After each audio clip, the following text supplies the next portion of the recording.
Really a very impressive story there, Daru. We'll try and make up for a little lost time. Really, what I'll try to do with you in the next few minutes is give you a practitioner's view. The reason why Kurt got us here was to give you how the CIO's minds work, in particularly looking at multi-sourcing. So I'll try and give you a very, very quick view of that. And in giving you that view, I will first set context by sharing the landscape at Barclays, global retail and commercial bank, and then share with you what works for us and what doesn't, and where we need your help to be even more successful than we are today. So getting into the context, Barclays is a big global bank with very aggressive ambitions to grow and looking for its enabling engine technology to accelerate that growth globally. That is where we are. That is what we are asked to do by our management. This is the landscape. We spent over £1 billion on technology.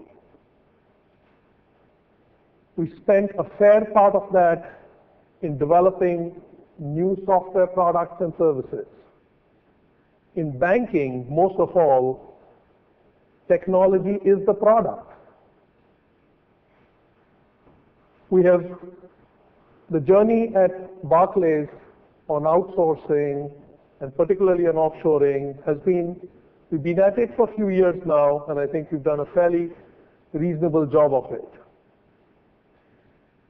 Like my other panelists here spoke about, almost 70% of our technology is spent with third parties. And as you can see there, we have 4 strategic relationships with which we almost spend 60% of our technology budget. While that exists, we still have a very long tail of suppliers.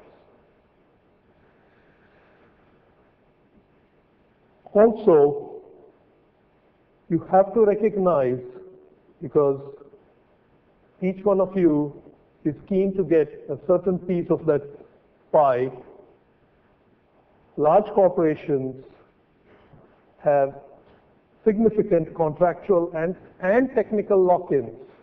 A significant portion of our budget is contractually and technically locked in with our suppliers.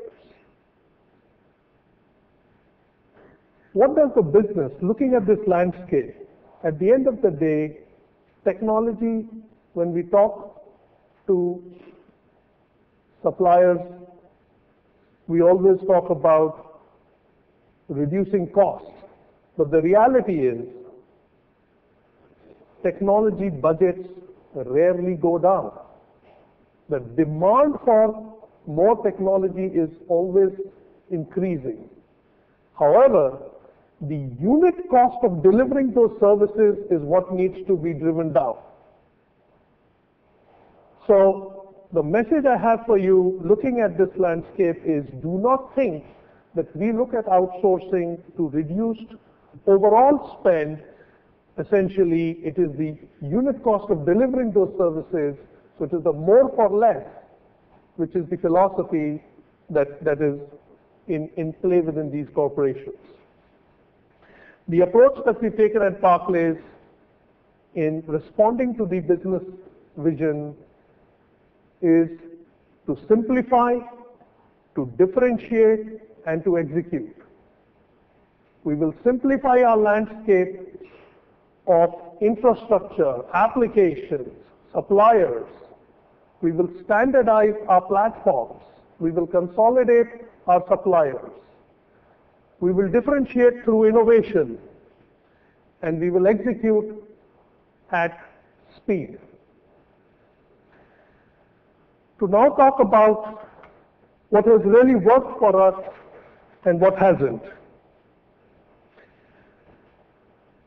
We talk about, in dealing with particularly the Indian offshore suppliers, about CMM and ISO. But I can tell you, there is still a heck of a lot of confusion out there. Every corporation has its own operating model.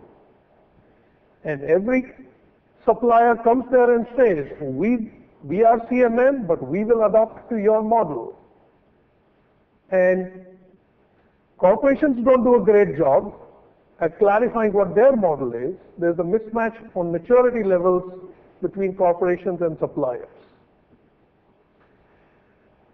I think the point around bringing value through understanding of domain has been made many a times, not only just in today's session, but several times. But the final point there around relationships, it genuinely appalls me as to how little is the investment made by large suppliers in managing the client relationships. We talk about strategic relationships, multi-sourcing, aligned to business strategy. I will emphasize to you as a practitioner, please think hard and take a very close look at the quality and the capability and the continuity of the relationship teams that you put on in managing your key partners, clients. What has worked for us, again, resonating the points made by others, at Barclays we have seen strategic partnerships is the way to go. Strategic partners in which not only how relevant is the partner to you, but how relevant are you as a partner to them. Do you have a genuine win-win approach in building these relationships?